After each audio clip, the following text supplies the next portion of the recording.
वाल्मीकि जय वाल्मीकि जय वाल्मीकि जय वाल्मीकि। जो बड़े सोन पर भगवान वाल्मीकि महाराज की जय।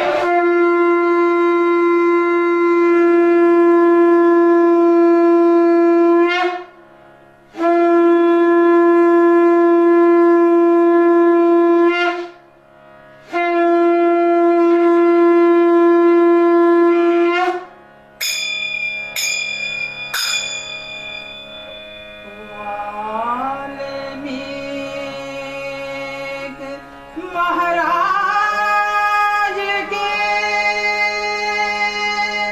चरण कमल धर्मास, श्रेष्ठ गुरु तुम जगत के तीन लोक के नाथ। वाल्मीकि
जो बोले सो निरभय। भगवान वाल्मीकि महाराज की जय। गुरु रूप साध संगत जी, एक बार फिर असी भगवान वाल्मीकि मंदिर बेडफोर्ड तो भगवान वाल्मीकि जी की पवित्र बाणी श्री योग वशिष्ठ महारामायण ਦੇ ਵਿਚਾਰ ਆਪ ਦੇ ਨਾਲ ਸਾਂਝੇ ਕਰਨ ਲਈ ਕਾਂਸ਼ੀ ਟੀਵੀ ਦੇ ਮਾਧਿਅਮ ਰਾਹੀਂ ਆਪ ਦੇ ਨਾਲ ਜੁੜ ਰਹੇ ਹਾਂ। ਆਓ ਬਾਣੀ ਸ਼ੁਰੂ ਕਰਨ ਤੋਂ ਪਹਿਲਾਂ ਆਪਾਂ ਸਾਰੇ ਇਸ ਪ੍ਰਭੂ ਪਰਮੇਸ਼ਰ ਨੂੰ ਨਮਸਕਾਰ ਕਰੀਏ। ਸਚਿਤ ਆਨੰਦ ਰੂਪ ਆਤਮਾ ਨੂੰ, ਜਿਸ ਵਿੱਚ ਸਰਬ ਜੀਵ ਭਾਸਦੇ ਹਨ ਤੇ ਲੀਨ ਹੁੰਦੇ ਹਨ ਤੇ ਸਥਿਤ ਹੁੰਦੇ ਹਨ, ਤੇ ਜਿਸ ਤੋਂ ਗਿਆਤਾ ਗਿਆਨ ਤੇ ਗਿਆਨ, ਦ੍ਰਿਸ਼ਟਾ ਦਰਸ਼ਨ ਤੇ ਦ੍ਰਿਸ਼, ਕਰਤਾ ਕਾਰਨ ਤੇ ਕਿਰਿਆ ਸਿੱਧ ਹੁੰਦੇ ਹਨ, ਤੇ ਜਿਸ ਆਨੰਦ ਦੇ ਕਾਰਨ ਕਰਕੇ ਸੰਪੂਰਨ ਵਿਸ਼ਵ ਆਨੰਦਵਾਨ ਹੈ, ਤੇ ਜਿਸ ਆਨੰਦ ਦਾ ਕਰਕੇ ਜੀਵ ਜਿਉਂਦੇ ਹਨ, ਉਸ ਆਨੰਦ ਰੂਪ ਆਤਮਾ ਨੂੰ ਨਮਸਕਾਰ ਹੈ। ਗੁਰੂ ਪਿਆਰੇ ਸਾਧ ਸੰਗਤ ਜੀ, ਅੱਜ ਦਾ ਜੋ ਪ੍ਰਸੰਗ ਹੈ ਇਹ ਸਥਿਤੀ ਪ੍ਰਕਰਨ ਦੂਸਰੇ ਸਰਗ ਦੇ ਵਿੱਚ ਭਗਵਾਨ ਵਾਲਮੀਕ ਜੀ ਨੇ ਜੋ ਸਾਨੂੰ ਉਪਦੇਸ਼ ਦਿੱਤਾ ਹੈ, ਉਹ ਅਸੀਂ ਆਪ ਦੇ ਨਾਲ ਸਾਂਝਾ ਕਰਾਂਗੇ। ਭਗਵਾਨ ਵਾਲਮੀਕ ਜੀ ਸਮਝਾਉਂਦੇ ਹਨ ਔਰ ਇਹ ਜੋ ਉਪਦੇਸ਼ ਹੈ ਸ਼੍ਰੀ ਰਾਮਚੰਦਰ ਜੀ ਨੂੰ ਉਹਨਾਂ ਦੇ ਗੁਰੂ ਵਸ਼ਿਸ਼ਠ ਕੋਲੋਂ ਇਸ ਬਾਣੀ ਦਾ ਉਪਦੇਸ਼ ਮਿਲ ਰਿਹਾ ਹੈ। ਭਗਵਾਨ ਵਾਲਮੀਕ ਜੀ ਸਮਝਾਉਂਦੇ ਹਨ ਸਾਨੂੰ ਸਾਰਿਆਂ ਨੂੰ, ਬੀਜ ਤੋਂ ਅੰਕੁਰ ਵਾਂਗ ਆਤਮਾ ਤੋਂ ਜਗਤ ਦਾ ਹੋਣਾ ਕਬੂਲ ਕਰੀਏ ਤਾਂ ਵੀ ਨਹੀਂ ਬਣਦਾ, ਕਿਉਂਕਿ ਆਤਮਾ ਸਰਬ ਖਿਆਲਾਂ ਤੋਂ ਰਹਿਤ ਮਹਾ ਚੇਤਨ ਤੇ ਨਿਰਮਲ ਆਕਾਸ਼ ਵਾਂਗ ਹੈ। ਉਸ ਨੂੰ ਜਗਤ ਦਾ ਬੀਜ ਕਿਵੇਂ ਮੰਨੀਏ? ਸੋ ਭਗਵਾਨ ਵਾਲਮੀਕ ਜੀ ਸਮਝਾਉਂਦੇ ਹਨ ਕਿ ਜਿਸ ਤਰ੍ਹਾਂ ਇੱਕ ਬੀਜ ਹੁੰਦਾ ਹੈ, ਉਹ ਤੋਂ ਅੰਕੁਰ ਨਿਕਲਦਾ ਹੈ, ਤੇ ਜੇ ਅਸੀਂ ਕਹੀਏ ਕਿ ਆਤਮਾ ਤੋਂ ਜਗਤ ਦਾ ਹੋਣਾ ਮੰਨ ਲਈਏ ਤੇ ਇਹ ਵੀ ਗੱਲ ਸਹੀ ਨਹੀਂ ਲੱਗਦੀ, ਕਿਉਂਕਿ ਆਤਮਾ ਜਿਹੜੀ ਹੈ ਇਹ ਸਾਰੇ ਖਿਆਲਾਂ ਤੋਂ ਰਹਿਤ ਹੈ। ਆਤਮਾ ਪਰਮਾਤਮਾ ਦਾ ਰੂਪ ਹੈ, ਤੇ ਜਿਸ ਤਰ੍ਹਾਂ ਸਾਫ਼ ਸੁਥਰਾ ਆਕਾਸ਼ ਹੈ ਬਿਲਕੁਲ ਉਸੇ ਤਰ੍ਹਾਂ ਹੈ, ਤੇ ਉਸ ਨੂੰ ਅਸੀਂ ਇਸ ਸੰਸਾਰ ਦਾ ਬੀਜ ਕਿਸ ਤਰ੍ਹਾਂ ਮੰਨ ਸਕਦੇ ਹਾਂ? ਬੀਜ ਦੇ ਨਤੀਜੇ ਵਿੱਚ ਅੰਕੁਰ ਹੁੰਦਾ ਹੈ ਤੇ ਕਾਰਨ ਸਮੂਹਾਂ ਤੋਂ ਹੁੰਦਾ ਹੈ। ਆਤਮਾ ਵਿੱਚ ਸਮੂਹ ਦੇ ਨਿਮਿਤ ਸਹਿਕਾਰੀ ਕਦੇ ਨਹੀਂ ਬਣਦੇ। ਕਿ ਦੇਖੋ ਜਿਹੜਾ ਬੀਜ ਹੁੰਦਾ ਹੈ, ਬੀਜ ਦਾ ਨਤੀਜਾ ਕੀ ਹੁੰਦਾ ਹੈ ਕਿ ਜਦੋਂ ਅਸੀਂ ਉਹਨੂੰ ਜ਼ਮੀਨ ਦੇ ਵਿੱਚ ਬੀਜ ਦਿੰਦੇ ਹਾਂ ਤੇ ਉਹਦੇ ਚੋਂ ਅੰਕੁਰ ਫੁੱਟਦਾ ਹੈ, ਕੋਈ ਕਾਰਨ ਬਣਦਾ ਹੈ, ਪਰ ਆਤਮਾ ਦੇ ਵਿੱਚ ਕੋਈ ਕਾਰਨ ਨਹੀਂ ਬਣਦਾ। ਇਸ ਲਈ ਅਸੀਂ ਕਿਸ ਤਰ੍ਹਾਂ ਕਹਿ ਦਈਏ ਕਿ ਆਤਮਾ ਤੋਂ ਜਗਤ ਹੈ? ਜਿਵੇਂ ਬਾਂਝ ਇਸਤਰੀ ਦੀ ਸੰਤਾਨ ਕਿਸੇ ਨੇ ਨਹੀਂ ਵੇਖੀ, ਤਿਵੇਂ ਹੀ ਆਤਮਾ ਤੋਂ ਜਗਤ ਨਹੀਂ ਹੁੰਦਾ। ਸੋ ਬੜੀ ਸੋਹਣੀ ਉਦਾਹਰਨ ਦੇ ਕੇ ਭਗਵਾਨ ਵਾਲਮੀਕ ਜੀ ਸਾਨੂੰ ਸਮਝਾਉਂਦੇ ਹਨ ਕਿ ਉਹ ਇਸਤਰੀ ਜਿਹਦੇ ਕੋਈ ਔਲਾਦ ਨਹੀਂ ਹੁੰਦੀ, ਉਹਦੀ ਕੋਈ ਸੰਤਾਨ ਨਹੀਂ ਹੁੰਦੀ, ਉਹਦੇ ਫਿਰ ਬੱਚਿਆਂ ਨੂੰ ਕੋਈ ਦੇਖ ਨਹੀਂ ਸਕਦਾ। ਬਿਲਕੁਲ ਇਸੇ ਹੀ ਤਰ੍ਹਾਂ ਇਹ ਆਤਮਾ ਜੋ ਹੈ, ਇਸ ਤੋਂ ਇਹ ਜੋ ਸੰਸਾਰ ਅਸੀਂ ਦੇਖਦੇ ਹਾਂ ਇਹ ਨਹੀਂ ਹੁੰਦਾ। ਆਤਮ ਸਤਾ ਆਪਣੇ ਆਪ ਵਿੱਚ ਵਿਆਪਕ ਹੈ। ਇਹ ਜੋ ਆਤਮਿਕ ਸ਼ਕਤੀ ਹੈ, ਪਰਮਾਤਮਾ ਦੀ ਅੰਸ਼ ਆਤਮਾ ਹੈ, ਇਹ ਜੋ ਸ਼ਕਤੀ ਹੈ ਆਪਣੇ ਆਪ ਦੇ ਵਿੱਚ ਵਿਆਪਕ ਹੈ। ਤੇ ਸ੍ਰਿਸ਼ਟੀ ਸਥਿਤ ਪਰਲੋ ਤੋਂ ਬ੍ਰਹਮ ਸਤਾ ਹੀ ਆਪਣੇ ਆਪ ਵਿੱਚ ਵਿਆਪਕ ਹੈ। ਤੇ ਇਹ ਜੋ ਸ੍ਰਿਸ਼ਟੀ ਹੈ ਇਹ ਵੀ ਇਸ ਦੇ ਵਿੱਚ ਟਿਕੀ ਹੋਈ ਹੈ, ਤੇ ਜੋ ਪਰਲੋ ਹੈ ਉਹ ਵੀ ਪਰਮਾਤਮਾ ਦੀ ਸ਼ਕਤੀ ਵਿੱਚ ਹੀ ਵਿਆਪਕ ਹੈ। ਜੇ ਇਸ ਤਰ੍ਹਾਂ ਸਥਿਤੀ ਹੈ ਤਾਂ ਕਾਰਨ ਕਾਰਜ ਦਾ ਸਿਲਸਿਲਾ ਕਿਵੇਂ ਹੋਵੇ, ਤੇ ਕਾਰਜ ਭਾਵ ਨਾ ਹੋਇਆ ਤਾਂ ਧਰਤੀ ਆਦਿ ਪਦਾਰਥ ਕਿੱਥੋਂ ਉਪਜੇ?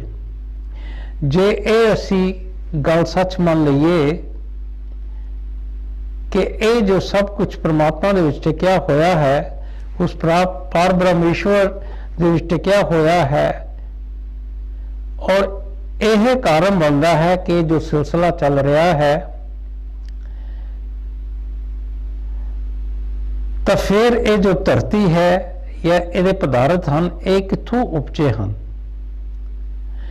ਤੇ ਜੇ ਕਾਰਨ ਕਾਰਜ ਮੰਨੀਏ ਤਾਂ ਪਹਿਲਾ ਜੋ ਵਿਕਾਰ ਹੋਇਆ ਤਾਂ ਧਰਤੀ ਆਦਿਕ ਪਦਾਰਥ ਕਿੱਥੋਂ ਉਪਜੇ। ਜੇ ਅਸੀਂ ਕਾਰਨ ਕਾਰਜ ਮੰਨ ਲਈਏ ਤੇ ਇਹ ਜਿਹੜੇ ਵਿਕਾਰ ਹਨ ਇਹ ਕਿਸ ਤਰ੍ਹਾਂ ਉਪਜੇ, ਇਹ ਕਿੱਥੋਂ ਆਏ ਹਨ। ਇਸ ਲਈ ਨਾ ਕੋਈ ਕਾਰਨ ਹੈ ਤੇ ਨਾ ਕਾਰਜ ਹੈ। ਕਾਰਜ ਬਿਨਾਂ ਜੋ ਪਦਾਰਥ ਦਿਸੇ ਉਸ ਨੂੰ ਸਤ ਰੂਪ ਸਮਝੇ। ਸੋ ਭਗਵਾਨ ਵਾਲਮੀਕ ਜੀ ਕਹਿੰਦੇ ਹਨ ਕਿ ਕਿਸੇ ਚੀਜ਼ ਦਾ ਹੋਣਾ ਕੋਈ ਕਾਰਨ ਬਣਦਾ ਹੈ, ਕਿਸੇ ਕਾਰਨ ਦਾ ਕਰਕੇ ਚੀਜ਼ ਹੁੰਦੀ ਹੈ, ਪਰ ਜਿਹੜੀ ਚੀਜ਼ ਦਾ ਕੋਈ ਕਾਰਨ ਨਹੀਂ ਹੁੰਦਾ ਔਰ ਬਿਨਾਂ ਕਾਰਜ ਤੋਂ ਪਦਾਰਥ ਸਾਨੂੰ ਨਜ਼ਰ ਆਵੇ, ਉਹਨੂੰ ਸਤ ਸਮਝਣਾ ਚਾਹੀਦਾ ਹੈ। ਜਿਸ ਤਰ੍ਹਾਂ ਸਾਡੀ ਆਤਮਾ ਹੈ, ਪਰਮਾਤਮਾ ਹੈ, ਉਹ ਮੂਰਖ ਬਾਲਕ ਤੇ ਵਿਵੇਕ ਤੋਂ ਰਹਿਤ ਹੈ ਜੋ ਇਸ ਨੂੰ ਕਾਰਜ ਮੰਨਦਾ ਹੈ। ਇਸ ਲਈ ਇਹ ਜਗਤ ਨਾ ਅੱਗੇ ਸੀ ਨਾ ਹੁਣ ਹੈ ਤੇ ਪਿੱਛੇ ਹੋਵੇਗਾ। ਕਿ ਜਿਸ ਤਰ੍ਹਾਂ ਦੇਖੋ ਇੱਕ ਬੱਚਾ ਜਿਹਦੇ ਵਿੱਚ ਕੋਈ ਗਿਆਨ ਨਹੀਂ ਹੁੰਦਾ, ਮੂਰਖਤਾ ਹੁੰਦੀ ਹੈ, ਉਹ ਹਰ ਇੱਕ ਚੀਜ਼ ਦਾ ਕਾਰਜ ਮੰਨਦਾ ਹੈ। ਪਰ ਜੋ ਸੱਚ ਹੈ, ਭਗਵਾਨ ਵਾਲਮੀਕ ਜੀ ਸਮਝਾਉਂਦੇ ਹਨ ਕਿ ਇਹ ਜੋ ਸੰਸਾਰ ਹੈ ਨਾ ਅੱਗੇ ਸੀ ਨਾ ਹੁਣ ਹੈ ਤੇ ਨਾ ਇਹਨੇ ਪਿੱਛੇ ਹੋਣਾ ਹੈ। ਨਿਰਮਲ ਪਾਰ ਬ੍ਰਹਮ ਸਤਾ ਆਪਣੇ ਆਪ ਵਿੱਚ ਮੌਜੂਦ ਹੈ। ਸਿਰਫ ਉਹ ਨਿਰਮਲ ਪਾਰ ਬ੍ਰਹਮ ਸ਼ਕਤੀ ਜੋ ਹੈ ਉਹ ਆਪਣੇ ਆਪ ਵਿੱਚ ਟਿਕੀ ਹੋਈ ਹੈ। ਜਦ ਜਗਤ ਨਹੀਂ ਹੁੰਦਾ ਤਦ ਸੰਪੂਰਨ ਬ੍ਰਹਮ ਹੀ ਨਜ਼ਰ ਆਉਂਦਾ ਹੈ। ਕਿ ਜਦੋਂ ਇਹ ਸੰਸਾਰ ਨਾ ਹੋਵੇ ਤੇ ਜੋ ਸੰਪੂਰਨ ਬ੍ਰਹਮ ਉਹ ਪ੍ਰਭੂ ਪਰਮੇਸ਼ਵਰ ਹੈ ਉਹ ਹੀ ਫੇ ਨਜ਼ਰ ਆਵੇਗਾ। ਜਿਵੇਂ ਸਮੁੰਦਰ ਵਿੱਚ ਲਹਿਰਾਂ ਦਿਸਦੀਆਂ ਹਨ ਤਿਵੇਂ ਹੀ ਆਤਮਾ ਵਿੱਚ ਜਗਤ ਹੈ। ਨਹੀਂ ਤਾਂ ਕਾਰਨ ਕਾਰਜ ਭਾਵ ਕੋਈ ਨਹੀਂ ਤੇ ਨਾ ਪ੍ਰਾਗ ਭਾਵ ਪ੍ਰਵੰਸਾ ਭਾਵ ਤੇ ਨਾ ਅਨੂਨਤਾ ਭਾਵ ਹੀ ਹੈ। ਕਿ ਦੇਖੋ ਜਿਸ ਤਰ੍ਹਾਂ ਸਮੁੰਦਰ ਹੈ ਉਹਦੇ ਚੋਂ ਲਹਿਰਾਂ ਉੱਠਦੀਆਂ ਹਨ ਔਰ ਲਹਿਰਾਂ ਨਜ਼ਰ ਆਉਂਦੀਆਂ ਹਨ, ਬਿਲਕੁਲ ਇਸੇ ਹੀ ਤਰ੍ਹਾਂ ਇਹ ਆਤਮਾ ਵਿੱਚ ਇਸ ਜਗਤ ਇਹ ਜੋ ਸੰਸਾਰ ਹੈ ਦਿਸਦਾ ਹੈ। ਇਹਦਾ ਕੋਈ ਕਾਰਨ ਨਹੀਂ ਹੈ, ਨਾ ਹੀ ਇਹਦਾ ਕੋਈ ਕਾਰਜ ਹੈ ਔਰ ਨਾ ਹੀ ਪ੍ਰਾਗ ਭਾਵ ਪ੍ਰਬੰਸਾ ਭਾਵ ਤੇ ਅਨੂਨਤਾ ਭਾਵ ਇਹਦੇ ਵਿੱਚ ਕੋਈ ਹੈ। ਪ੍ਰਾਗ ਭਾਵ ਉਸ ਨੂੰ ਆਖਦੇ ਹਨ ਕਿ ਜੋ ਪਹਿਲਾਂ ਨਾ ਹੋਏ। ਜਿਵੇਂ ਪਹਿਲਾ ਪੁੱਤਰ ਨਹੀਂ ਹੁੰਦਾ ਤੇ ਪਿੱਛੇ ਪੈਦਾ ਹੁੰਦਾ ਹੈ। ਪ੍ਰਾਗ ਭਾਵ ਦੇ ਬਾਰੇ ਭਗਵਾਨ ਵਾਲਮੀਕ ਜੀ ਸਾਨੂੰ ਸਮਝਾਉਂਦੇ ਹਨ ਕਿ ਉਹ ਚੀਜ਼ ਜਿਹੜੀ ਪਹਿਲੋਂ ਨਹੀਂ ਹੋਈ, ਜਿਸ ਤਰ੍ਹਾਂ ਪਹਿਲਾ ਜੋ ਪੁੱਤਰ ਹੁੰਦਾ ਹੈ ਤੇ ਪਿੱਛੇ ਪੈਦਾ ਹੁੰਦਾ ਹੈ। ਤੇ ਜਿਵੇਂ ਮਿੱਟੀ ਤੋਂ ਘੜਾ ਉਤਪੰਨ ਹੁੰਦਾ ਹੈ ਕਿ ਜਿਸ ਤਰ੍ਹਾਂ ਦੇਖੋ ਮਿੱਟੀ ਹੁੰਦੀ ਹੈ ਤੇ ਮਿੱਟੀ ਤੋਂ ਘੜਾ ਬਣਦਾ ਹੈ। ਇਸ ਨੂੰ ਅਸੀਂ ਪ੍ਰਾਗ ਭਾਵ ਕਹਿ ਸਕਦੇ ਹਾਂ। ਪ੍ਰਦਵੰਸਾ ਭਾਵ ਉਹ ਹੈ ਜੋ ਪਹਿਲਾਂ ਹੋ ਕੇ ਨਸ਼ਟ ਹੋ ਜਾਂਦਾ ਹੈ। ਜਿਵੇਂ ਘਟ ਸੀ ਤੇ ਨਸ਼ਟ ਹੋ ਗਿਆ। ਔਰ ਪ੍ਰਦਵੰਸਾ ਭਾਵ ਵਾਲੀ ਜੋ ਗੱਲ ਹੈ ਉਹ ਇਸ ਤਰ੍ਹਾਂ ਹੈ ਕਿ ਜੋ ਕੋਈ ਚੀਜ਼ ਪਹਿਲੋਂ ਸੀ ਤੇ ਫਿਰ ਉਹ ਬਾਅਦ ਦੇ ਵਿੱਚ ਖਤਮ ਹੋ ਜਾਂਦੀ ਹੈ। ਜਿਸ ਤਰ੍ਹਾਂ ਦੇਖੋ ਬੱਦਲ ਹੁੰਦੇ ਹਨ ਆਕਾਸ਼ ਦੇ ਵਿੱਚ, ਪਰ ਸਾਨੂੰ ਅਸੀਂ ਦੇਖਦੇ ਹਾਂ ਫਿਰ ਪਤਾ ਨਹੀਂ ਲੱਗਦਾ ਉਹ ਕਿੱਥੇ ਚਲੇ ਗਏ। ਔਰ ਤੀਸਰਾ ਜੋ ਅਨੂਨਿਆ ਭਾਵ ਉਹ ਹੈ ਜਿਵੇਂ ਕੱਟ ਵਿੱਚ ਪਟ ਨਹੀਂ ਹੈ ਤੇ ਪਟ ਵਿੱਚ ਕੱਟ ਨਹੀਂ। ਕਿ ਇਹ ਤੀਸਰਾ ਜੋ ਭਾਵ ਹੈ ਕਿ ਇਹ ਇਹੋ ਜਿਹਾ ਭਾਵ ਹੈ ਜਿਸ ਤਰ੍ਹਾਂ ਕਿ ਕੱਟ ਵਿੱਚ ਪਟ ਨਹੀਂ ਤੇ ਪਟ ਵਿੱਚ ਕੱਟ ਨਹੀਂ ਹੈ। ਇਹ ਤਿੰਨ ਤਰ੍ਹਾਂ ਦੇ ਅਭਾਵ ਜਿਸ ਦੇ ਹਿਰਦੇ ਵਿੱਚ ਹਨ ਉਸ ਨੂੰ ਜਗਤ ਦ੍ਰਿੜ ਹੁੰਦਾ ਹੈ ਤੇ ਉਸ ਨੂੰ ਸ਼ਾਂਤੀ ਨਹੀਂ ਹੁੰਦੀ। ਇਹ ਤਿੰਨੇ ਜੋ ਤਰ੍ਹਾਂ ਦੇ ਜਿਹੜੇ ਭਾਵ ਦੱਸੇ ਹਨ, ਇਹਨਾਂ ਦਾ ਜਿਹੜਾ ਅਭਾਵ ਹੈ ਜਿਸ ਇਨਸਾਨ ਦੇ ਹਿਰਦੇ ਵਿੱਚ ਹੁੰਦਾ ਹੈ, ਉਸ ਨੂੰ ਹੀ ਇਹ ਜੋ ਸੰਸਾਰ ਹੈ ਸੱਚ ਦੀ ਤਰ੍ਹਾਂ ਨਜ਼ਰ ਆਉਂਦਾ ਹੈ ਔਰ ਇਸੇ ਕਰਕੇ ਉਹਨੂੰ ਸ਼ਾਂਤੀ ਨਹੀਂ ਹੁੰਦੀ। ਜਦ ਜਗਤ ਨਹੀਂ ਦਿਸਦਾ ਤਾਂ ਚਿੱਤ ਸ਼ਾਂਤ ਹੁੰਦਾ ਹੈ, ਔਰ ਜਦੋਂ ਇਹ ਸਾਨੂੰ ਇਹ ਸੰਸਾਰ ਨਜ਼ਰ ਨਹੀਂ ਆਉਂਦਾ ਤੇ ਸਾਡੇ ਮਨ ਦੀ ਸ਼ਕਤੀ ਜੋ ਹੈ, ਸਾਡਾ ਚਿੱਤ ਜਿਹੜਾ ਹੈ ਉਹ ਸ਼ਾਂਤ ਹੋ ਜਾਂਦਾ ਹੈ। ਜਗਤ ਦੇ ਨਾ ਹੋਣ ਤੋਂ ਇਲਾਵਾ ਹੋਰ ਕੋਈ ਉਪਾਅ ਨਹੀਂ ਤੇ ਸਾਰੇ ਜਗਤ ਦੀ ਨਿਵਰਤੀ ਬਿਨਾਂ ਮੁਕਤੀ ਨਹੀਂ ਹੁੰਦੀ। ਸੋ ਭਗਵਾਨ ਵਾਲਮੀਕ ਜੀ ਉਪਦੇਸ਼ ਕਰਦੇ ਹਨ ਕਿ ਜਿਹਨੂੰ ਜਗਤ ਨਹੀਂ ਦਿਸਦਾ ਉਹਦਾ ਚਿੱਤ ਜਿਹੜਾ ਹੈ, ਮਨ ਦੀ ਸ਼ਕਤੀ ਹੈ, ਸ਼ਾਂਤ ਹੋ ਜਾਂਦੀ ਹੈ ਤੇ ਜਿਹਨੂੰ ਇਹ ਜਗਤ ਦੇ ਨਾ ਹੋਣ ਤੋਂ ਇਲਾਵਾ ਹੋਰ ਕੋਈ ਉਪਾਅ ਨਹੀਂ ਹੈ ਤੇ ਉਹਨੂੰ ਮੁਕਤੀ ਕਦੇ ਨਹੀਂ ਪ੍ਰਾਪਤ ਹੋਵੇਗੀ ਜਿੰਨੀ ਦੇਰ ਤੱਕ ਇਹ ਸਾਰੇ ਸੰਸਾਰ ਦੀ ਨਿਵਰਤੀ ਨਹੀਂ ਹੁੰਦੀ। ਜਿੰਨੀ ਦੇਰ ਤੱਕ ਇਨਸਾਨ ਇਸ ਸੰਸਾਰ ਦੇ ਨਾਲ ਜੁੜਿਆ ਹੋਇਆ ਹੈ ਉਹ ਇਸ ਸੰਸਾਰ ਤੋਂ ਮੁਕਤ ਨਹੀਂ ਹੋ ਸਕਦਾ। ਸੋ ਇਸ ਕਰਕੇ ਇਹ ਸੰਸਾਰੀ ਭਾਵਨਾ ਨੂੰ ਦੂਰ ਕਰਨਾ ਹੈ ਤੇ ਆਪਣੀ ਆਤਮਾ ਦੇ ਵਿੱਚ ਟਿਕਣਾ ਹੈ। ਜਗਤ ਦੇ ਨਾ ਹੋਣ ਤੋਂ ਇਲਾਵਾ ਹੋਰ ਕੋਈ ਉਪਾਅ ਨਹੀਂ। ਸੂਰਜ ਆਦਿ ਲੈ ਕੇ ਜੋ ਕੁਝ ਪ੍ਰਕਾਸ਼, ਧਰਤੀ ਆਦਿ ਤਤ, ਪਉ, ਸਾਲ, ਕਲਪ ਆਦਿ ਕਾਲ ਤੇ ਮੈਂ ਇਹ ਰੂਪ, ਦਰਸ਼ਨ, ਮਨਸਕਾਰ ਆਦਿ ਜਗਤ ਸਾਰਾ ਸੰਕਲਪ ਮਾਤਰ ਹੈ ਤੇ ਕਲਪਕ ਬ੍ਰਹਮੰਡ, ਬ੍ਰਹਮਾ, ਵਿਸ਼ਨੂੰ, ਰੁਦਰ, ਮਨਸਕਾਰ ਆਦਿ ਜਗਤ ਸਾਰਾ ਸੰਕਲਪ ਮਾਤਰ ਹੈ ਤੇ ਇੰਦਰ ਤੋਂ ਕੀਟ ਆਦਿ ਜੋ ਕੁਝ ਜਗਤ ਜਾਲ ਹੈ ਉਪਜ ਕੇ ਅਲੋਪ ਹੋ ਜਾਂਦਾ ਹੈ। ਸੋ ਭਗਵਾਨ ਵਾਲਮੀਕ ਜੀ ਸਮਝਾਉਂਦੇ ਹਨ ਕਿ ਸਮਾਂ ਚੱਲਦਾ ਜਾਂਦਾ ਹੈ ਔਰ ਜਿਸ ਤਰ੍ਹਾਂ ਦਿਨ, ਪਲ, ਸਾਲ, ਕਲਪ ਆਦਿ ਸਾਰੇ ਆਪਣੇ ਆਪਣਾ ਟਾਈਮ ਕੱਢ ਕੇ ਸਾਰੇ ਤੁਰੇ ਜਾਂਦੇ ਹਨ, ਬਿਲਕੁਲ ਇਸੇ ਹੀ ਤਰ੍ਹਾਂ ਇਹ ਜੋ ਜਗਤ ਹੈ ਇਹ ਉਪਜ ਕੇ ਅਲੋਪ ਹੋ ਜਾਂਦਾ ਹੈ। ਮਹਾਚੇਤਨ ਪਰਮ ਆਕਾਸ਼ ਵਿੱਚ ਬੇਅੰਤ ਬਿਰਤੀ ਉੱਠਦੀ ਹੈ। ਜਿਵੇਂ ਜਗਤ ਦੇ ਪਹਿਲਾਂ ਸ਼ਾਂਤ ਸਤਾ ਸੀ ਤਿਵੇਂ ਹੀ ਤੁਸੀਂ ਹੁਣ ਵੀ ਸਮਝੋ ਹੋਰ ਕੁਝ ਨਹੀਂ ਹੋਇਆ। ਸੋ ਭਗਵਾਨ ਜੀ ਸਮਝਾਉਂਦੇ ਹਨ ਕਿ ਇਹ ਜੋ ਸੰਸਾਰ ਹੈ ਇਹ ਮਹਾਚੇਤਨ, ਇਹ ਪਰਮਾਤਮਾ ਦੇ ਵਿੱਚੋਂ ਹੀ ਇਹ ਬੇਅੰਤ ਬਿਰਤੀ ਉੱਠੀ ਹੈ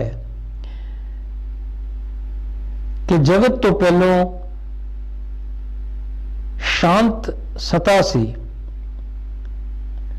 ਇਸ ਕਰਕੇ ਹਰ ਇੱਕ ਇਨਸਾਨ ਨੂੰ ਇਹ ਸਮਝਣਾ ਚਾਹੀਦਾ ਹੈ ਕਿ ਸੰਸਾਰ ਨਹੀਂ ਹੈ ਤੇ ਫਿਰ ਉਸ ਨੂੰ ਸ਼ਾਂਤੀ ਮਿਲੇਗੀ। ਪਰਮਾਣੂ ਦੇ 1000 ਅੰਸ਼ ਵਾਂਗ ਸੂਖਮ ਚਿੱਤ ਕਲਾ ਹੈ। ਉਸ ਚਿੱਤ ਕਲਾ ਵਿੱਚ ਬੇਅੰਤ ਕੋਟੀ ਸ੍ਰਿਸ਼ਟੀਆਂ ਹਨ। ਉਹ ਚਿੱਤ ਸਤਾ ਫੁਰਨੇ ਤੋਂ ਜਗਤ ਰੂਪ ਹੋ ਪ੍ਰਤੀਤ ਹੁੰਦੀ ਹੈ ਤੇ ਪ੍ਰਕਾਸ਼ ਰੂਪ ਤੇ ਨਿਰਾਕਾਰ ਸ਼ਾਂਤ ਰੂਪ ਹੈ। ਨਾ ਉਦੈ ਹੁੰਦਾ ਹੈ, ਨਾ ਅਸਤ ਹੁੰਦਾ ਹੈ, ਨਾ ਆਉਂਦਾ ਹੈ ਤੇ ਨਾ ਜਾਂਦਾ ਹੈ। ਜਿਵੇਂ ਪੱਥਰ ਵਿੱਚ ਲਕੀਰ ਹੁੰਦੀ ਹੈ ਤਿਵੇਂ ਆਤਮਾ ਵਿੱਚ ਜਗਤ ਹੈ। ਜਿਵੇਂ ਆਕਾਸ਼ ਵਿੱਚ ਆਕਾਸ਼ ਸਤਾ ਫੁਰਦੀ ਹੈ ਤਿਵੇਂ ਹੀ ਆਤਮਾ ਵਿੱਚ ਜਗਤ ਫੁਰਦਾ ਹੈ ਤੇ ਆਤਮਾ ਵਿੱਚ ਮੌਜੂਦ ਹੈ। ਸੋ ਭਗਵਾਨ ਵਾਲਮੀਕ ਜੀ ਸਮਝਾਉਂਦੇ ਹਨ ਕਿ ਇਹ ਜਿਹੜਾ ਸਾਡਾ ਮਨ ਹੈ, ਇਹਦੀ ਜਿਹੜੀ ਸ਼ਕਤੀ ਚਿੱਤ ਹੈ, ਇਹ ਸ੍ਰਿਸ਼ਟੀ ਜੋ ਹੈ ਉਸ ਦੇ ਵਿੱਚ ਫੁਰਦੀ ਹੈ, ਉਹਦੇ ਵਿੱਚੋਂ ਉੱਠਦੀ ਹੈ। ਨਿਰਾਕਾਰ ਨਿਰਵਿਕਾਰ ਰੂਪ ਵਿਗਿਆਨ ਗਨ ਸਤਾ ਆਪਣੇ ਆਪ ਵਿੱਚ ਵਿਆਪਕ ਹੈ ਤੇ ਅਸਰ ਤੋਂ ਰਹਿਤ ਬਹੁਤ ਵੱਡਾ ਰੂਪ ਹੈ। ਪਰ ਜੋ ਪਰਮਾਤਮਾ ਹੈ, ਨਿਰਾਕਾਰ ਨਿਰਵਿਕਾਰ ਰੂਪ ਪਰਮਾਤਮਾ ਹੈ, ਉਹ ਆਪਣੇ ਆਪ ਵਿੱਚ ਹਮੇਸ਼ਾ ਵਿਆਪਕ ਹੈ। ਪਰਮਾਤਮਾ ਦਾ ਪਹਿਲੋਂ ਵੀ ਸੀ, ਹੁਣ ਵੀ ਹੈ, ਅੱਗੇ ਵੀ ਉਸ ਪਰਮਾਤਮਾ ਨੇ ਰਹਿਣਾ ਹੈ। ਉਹ ਨਾ ਕਦੇ ਉਦੈ ਹੁੰਦਾ ਹੈ, ਨਾ ਕਦੀ ਅਸਤ ਹੁੰਦਾ ਹੈ। ਉਹ ਹੀ ਸਭ ਤੋਂ ਵੱਡਾ ਰੂਪ ਹੈ। ਜੇ ਸਹਾਇਕ ਕਾਰਨ ਕੋਈ ਨਾ ਹੋਇਆ ਤਾਂ ਜਗਤ ਸੁੰਨ ਹੋਇਆ। ਇਉਂ ਜਾਣਨ ਨਾਲ ਸਰਬ ਕਲੰਕ ਕਲਨਾ ਸ਼ਾਂਤ ਹੋ ਜਾਂਦੀ ਹੈ। ਤੁਸੀਂ ਲੰਮੀ ਨੀਂਦ ਵਿੱਚ ਸੁੱਤੇ ਪਏ ਹੋ, ਉਸ ਨੀਂਦਰ ਨੂੰ ਦੂਰ ਕਰਕੇ ਗਿਆਨ ਭੂਮਿਕਾ ਨੂੰ ਪ੍ਰਾਪਤ ਹੋ ਜਾਓ। ਜਾਗਣ ਨਾਲ ਸੋਗ ਰਹਿਤ ਪਦ ਪ੍ਰਾਪਤ ਹੋਵੇਗਾ। ਸੋ ਭਗਵਾਨ ਵਾਲਮੀਕ ਜੀ ਸਮਝਾਉਂਦੇ ਹਨ ਕਿ ਸਭ ਤੋਂ ਵੱਡਾ ਜੋ ਹੈ ਉਹ ਪ੍ਰਭੂ ਪਰਮੇਸ਼ਵਰ ਪ੍ਰਮਾਤਮਾ ਪਾਕ ਬ੍ਰਹਮ ਈਸ਼ਵਰ ਹੈ। ਤੁਸੀਂ ਉਹਦੇ ਵਿੱਚ ਜਾਗਣਾ ਹੈ ਤੇ ਉਹਦੇ ਨਾਲ ਜਾਗਣ ਦੇ ਨਾਲ ਤੁਹਾਨੂੰ ਸੋਗ ਰਹਿਤ ਪਦ ਪ੍ਰਾਪਤ ਹੋਵੇਗਾ। ਪ੍ਰਮਾਤਮਾ ਦੇ ਨਾਲ ਜੁੜਨ ਦੇ ਨਾਲ ਜਿੱਥੇ ਤੁਹਾਨੂੰ ਕੋਈ ਦੁੱਖ ਨਹੀਂ ਹੋਵੇਗਾ, ਤੁਸੀਂ ਹਮੇਸ਼ਾ ਆਨੰਦ ਪੂਰਵਕ ਰਹੋਗੇ। ਭਗਵਾਨ ਵਾਲਮੀਕ ਜੀ ਅੱਗੇ ਸਾਨੂੰ ਸਵਾਲ ਸਾਡੇ ਮੂਹਰੇ ਰੱਖਦੇ ਹਨ ਕਿ ਮਹਾਪਰਲੋ ਦੇ ਅਖੀਰ ਤੇ ਸ੍ਰਿਸ਼ਟੀ ਦੇ ਸ਼ੁਰੂ ਵਿੱਚ ਜੋ ਪ੍ਰਜਾਪਤੀ ਹੁੰਦਾ ਹੈ ਉਹ ਜਗਤ ਨੂੰ ਪੂਰਬਲੀ ਯਾਦ ਨਾਲ ਉਸੇ ਵਾਂਗ ਰਚਦਾ ਹੈ, ਤਾਂ ਉਹ ਜਗਤ ਯਾਦ ਰੂਪ ਕਿਉਂ ਨਾ ਹੋਵੇ। ਭਗਵਾਨ ਜੀ ਸਮਝਾਉਂਦੇ ਹਨ ਕਿ ਮਹਾਪਰਲੋ ਦੇ ਆਦਿ ਵਿੱਚ ਪ੍ਰਜਾਪਤੀ ਯਾਦ ਕਰਕੇ ਪਹਿਲਾਂ ਦੀ ਤਰ੍ਹਾਂ ਜਗਤ ਰਚਦਾ ਹੈ। ਜੇ ਇਸ ਤਰ੍ਹਾਂ ਮੰਨੀਏ ਤਾਂ ਨਹੀਂ ਬਣਦਾ, ਕਿਉਂਕਿ ਮਹਾਪਰਲੋ ਵਿੱਚ ਪ੍ਰਜਾਪਤੀ ਕਿੱਥੇ ਰਹਿੰਦਾ ਹੈ। ਜੋ ਆਪ ਹੀ ਨਾ ਰਹੇ ਉਸ ਦੀ ਯਾਦ ਕਿਵੇਂ ਮੰਨੀਏ। ਜਿਵੇਂ ਆਕਾਸ਼ ਵਿੱਚ ਬਿਰਸ਼ ਨਹੀਂ ਹੁੰਦਾ ਤੇ ਹੀ ਮਹਾਪਰਲੋ ਵਿੱਚ ਪ੍ਰਜਾਪਤੀ ਨਹੀਂ ਹੁੰਦਾ। ਕਿ ਭਗਵਾਨ ਵਾਲਮੀਕ ਜੀ ਕੀ ਸਮਝਾਉਂਦੇ ਹਨ ਕਿ ਜਦੋਂ ਮਹਾਪਰਲੋ ਆਉਂਦੀ ਹੈ ਹਰ ਇੱਕ ਚੀਜ਼ ਖਤਮ ਹੋ ਜਾਂਦੀ ਹੈ। ਉਸ ਦੇ ਨਾਲ ਇਹ ਜੋ ਸ੍ਰਿਸ਼ਟੀਆਂ ਨੂੰ ਰਚਣ ਵਾਲੀ ਜੋ ਸ਼ਕਤੀ ਹੈ ਉਹ ਵੀ ਖਤਮ ਹੋ ਜਾਂਦੀ, ਜਿਸ ਨੂੰ ਅਸੀਂ ਪ੍ਰਜਾਪਤੀ ਕਹਿੰਦੇ ਹਾਂ, ਉਹ ਵੀ ਖਤਮ ਹੋ ਜਾਂਦੀ ਹੈ।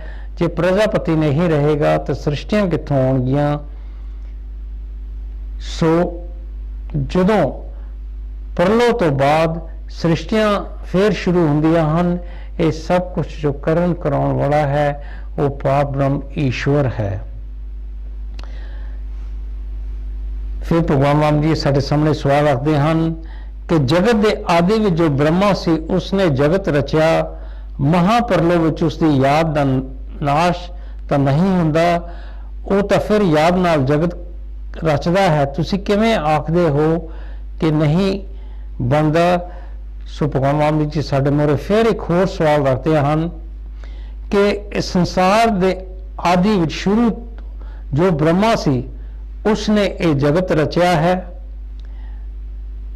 ਤੇ ਮਹਾਪਰਲੋ ਦੇ ਵਿੱਚ ਉਹਦੀ ਜਿਹੜੀ ਯਾਦ ਹੁੰਦੀ ਹੈ ਉਹਦਾ ਨਾਸ਼ ਤਾਂ ਨਹੀਂ ਹੁੰਦਾ, ਤੇ ਫਿਰ ਉਸ ਯਾਦ ਦੇ ਨਾਲ ਉਹ ਜਗਤ ਕਿਸ ਤਰ੍ਹਾਂ ਰਚਦਾ ਹੈ। ਤੁਸੀਂ ਕਿਵੇਂ ਕਹਿੰਦੇ ਹੋ ਕਿ ਇਹ ਗੱਲ ਨਹੀਂ ਬਣਦੀ। ਗੁਰੂ ਪਿਆਰੀ ਸਾਧ ਸੰਗਤ ਜੀ, ਅਸੀਂ ਬ੍ਰੇਕ ਵੱਲ ਆ ਰਹੇ ਹਾਂ। ਇਹ ਜੋ ਸਵਾਲ ਭਗਵਾਨ ਵਾਲਮੀਕ ਜੀ ਨੇ ਉਠਾਇਆ ਹੈ ਇਸ ਨੂੰ ਅਸੀਂ ਅੱਗੇ ਲੈ ਕੇ ਚੱਲਾਂਗੇ। ਇਸ ਤੱਕ ਕੀ ਤੁਹਾਨੂੰ ਭਗਵਾਨ ਵਾਲਮੀਕ ਜੀ ਦੇ ਬਾਰੇ ਦੱਸਦੇ ਹਨ। ਜੋ ਬੋਲੇ ਸੋ ਨਿਰਭੈ। ਭਗਵਾਨ ਵਾਲਮੀਕ ਮਹਾਰਾਜ ਕੀ ਜੈ। जय वाल्मीकि जय वाल्मीकि जय वाल्मीकि जय वाल्मीकि। जो बोले सो निरभै। भगवान वाल्मीकि महाराज की जय। गुरु रूप साध संगत जी, ब्रेक तो बाद एक बार फिर असी आप के नाल भगवान वाल्मीकि जी की पवित्र बाणी श्री योग शिष महारामायण दे विचार आप दे नाल सांझे करने लई आप दे नाल जुड़ रहे हैं। भगवान वाल्मीकि जी महापरलो के बारे सानू उपदेश करते हैं। महापरलो के पहला जो ब्रह्मा आदिक हुंदे हन वो महापरलो विच सारे निर्वाण हो जाते हैं, भाव विदे मुक्त हुंदे हन। सो की भगवान वाल्मीकि जी समझाते हैं कि जदों महापरलो आउंदी है ते उस तो पहले जो ब्रह्मा और होर परमात्मा दी शक्तियां जिहड़ियां हुंदियां हन वो सारे मोह परलो दे विच निर्वाण हो जाते हैं, भाव के उन्हां दी होंद जिहड़ी है खत्म हो जाती है, वो विदे मुक्त हो जाते हैं। जे याद करने वाले अलोप हो गए, याद किथे रही। जो याद बेबुनियाद हुई तो उसनूं जगत का कारण किवें आखिए। ਕਿ ਜਿਹੜੇ ਯਾਦ ਕਰਨ ਵਾਲੇ ਹਨ, ਜਦ ਉਹ ਹੀ ਅਲੋਪ ਹੋ ਜਾਂਦੇ ਹਨ, ਉਹ ਨਹੀਂ ਰਹਿੰਦੇ ਤੇ ਯਾਦ ਫਿਰ ਕਿੱਥੇ ਰਹਿ ਜਾਂਦੀ ਹੈ। ਫਿਰ ਤਾਂ ਇਹ ਬਣਦਾ ਨਹੀਂ ਕਿ ਯਾਦ ਦੀ ਕੋਈ ਬੁਨਿਆਦ ਹੋਵੇ, ਉਹ ਯਾਦ ਵੀ ਉਹਦਾ ਕੋਈ ਮਤਲਬ ਨਹੀਂ ਰਹਿੰਦਾ ਫਿਰ। ਤੇ ਫਿਰ ਉਹ ਯਾਦ ਇਹ ਜਗਤ ਦਾ ਕਾਰਨ ਕਿਸ ਤਰ੍ਹਾਂ ਹੋ ਸਕਦੀ ਹੈ। ਮਹਾਪਰਲੋ ਉਸ ਦਾ ਨਾਮ ਹੈ ਜਿੱਥੇ ਸਾਰੇ ਸ਼ਬਦ ਅਰਥ ਸਹਿਤ ਬੇਬੁਨਿਆਦ ਹੋ ਜਾਂਦੇ ਹਨ, ਜਿੱਥੇ ਸਾਰੇ ਅਲੋਪ ਹੋ ਗਏ, ਉੱਥੇ ਯਾਦ ਕਿਸ ਦੀ ਆਖੀਏ, ਤੇ ਯਾਦ ਨਹੀਂ ਤਾਂ ਕਾਰਨ ਕਿਸ ਦਾ ਵਾਂਗ ਆਖੀਏ। ਮਹਾਪਰਲੋ ਦੇ ਬਾਰੇ ਭਗਵਾਨ ਵਾਲਮੀਕ ਜੀ ਸਮਝਾਉਂਦੇ ਹਨ ਕਿ ਮਹਾਪਰਲੋ ਕਿਸ ਨੂੰ ਕਹਿੰਦੇ ਹਨ। ਮਹਾਪਰਲੋ ਜਦੋਂ ਆਉਂਦੀ ਹੈ, ਸਾਰੇ ਸ਼ਬਦ ਅਰਥ ਸਹਿਤ ਜਿੰਨੀਆਂ ਵੀ ਚੀਜ਼ਾਂ ਹਨ ਉਹਨਾਂ ਦੀ ਕੋਈ ਬੁਨਿਆਦ ਨਹੀਂ ਰਹਿ ਜਾਂਦੀ, ਔਰ ਸਾਰੇ ਜਿੱਥੇ ਅਲੋਪ ਹੋ ਜਾਂਦੇ ਹਨ, ਫਿਰ ਉਹਨਾਂ ਦੀ ਯਾਦ ਨੂੰ ਅਸੀਂ ਕਿਸ ਤਰ੍ਹਾਂ ਕਹਿ ਸਕਦੇ ਉਹਨਾਂ ਦੀ ਯਾਦ ਰਹਿੰਦੀ ਹੈ, ਉਹ ਯਾਦ ਵੀ ਨਹੀਂ ਰਹਿੰਦੀ। ਇਸ ਲਈ ਸਾਰਾ ਜਗਤ ਚਿੱਤ ਦੇ ਫੁਰਨੇ ਮਾਤਰ ਹੈ। ਸੋ ਇਸ ਕਰਕੇ ਇਹ ਜੋ ਸੰਸਾਰ ਹੈ, ਇਹ ਜੋ ਫੁਰਨਾ ਉੱਠਿਆ ਹੈ ਸਾਡੇ ਚਿੱਤ ਵਿੱਚੋਂ, ਇਹ ਉਸ ਦਾ ਕਰਕੇ ਅਸੀਂ ਇਹ ਜਗਤ ਨੂੰ ਦੇਖਦੇ ਹਾਂ। ਜਦ ਮਹਾਪਰਲੋ ਹੁੰਦਾ ਹੈ ਤਾਂ ਸਾਰੇ ਯਤਨ ਬੇਕਾਰ ਹੀ ਮੋਖ ਭਾਗੀ ਹੁੰਦੇ ਹਨ, ਤੇ ਜੇ ਆਤਮ ਗਿਆਨ ਹੋਵੇ ਤਾਂ ਜਗਤ ਦੇ ਹੁੰਦਿਆਂ ਵੀ ਮੋਖ ਭਾਗੀ ਹੁੰਦੇ ਹਨ। ਪਰ ਜੇ ਆਤਮ ਗਿਆਨ ਨਹੀਂ ਹੁੰਦਾ ਤਾਂ ਜਗਤ ਦ੍ਰਿੜ ਹੁੰਦਾ ਹੈ, ਨਿਵਰਤ ਨਹੀਂ ਹੁੰਦਾ। ਸੋ ਭਗਵਾਨ ਵਾਲਮੀਕ ਜੀ ਸਮਝਾਉਂਦੇ ਹਨ ਕਿ ਜਦੋਂ ਮਹਾਪਰਲੋ ਹੁੰਦਾ ਹੈ ਤਾਂ ਬਗੈਰ ਯਤਨ ਕੀਤੇ ਤੋਂ ਸਾਰੇ ਮੋਕਸ਼ ਦੇ ਭਾਗੀ ਬਣ ਜਾਂਦੇ ਹਨ, ਔਰ ਜੇ ਆਤਮ ਗਿਆਨ ਹੋਵੇ ਤਾਂ ਫਿਰ ਭਾਵੇਂ ਜਗਤ ਦੇ ਹੁੰਦਿਆਂ ਹੀ ਇਨਸਾਨ ਮੁਕਤੀ ਪ੍ਰਾਪਤ ਕਰ ਲੈਂਦਾ ਹੈ। ਔਰ ਜਦ ਦ੍ਰਿਸ਼ ਦਾ ਭਾਵ ਹੁੰਦਾ ਹੈ ਤਦ ਨਿਰਮਲ ਚੇਤਨ ਸਤਾ ਜੋ ਆਦਿ ਅੰਤੋਂ ਰਹਿਤ ਪ੍ਰਕਾਸ਼ ਦੀ ਹੈ, ਤੇ ਸਾਰਾ ਜਗਤ ਵੀ ਉਹੀ ਰੂਪ ਲੱਗਦਾ ਹੈ।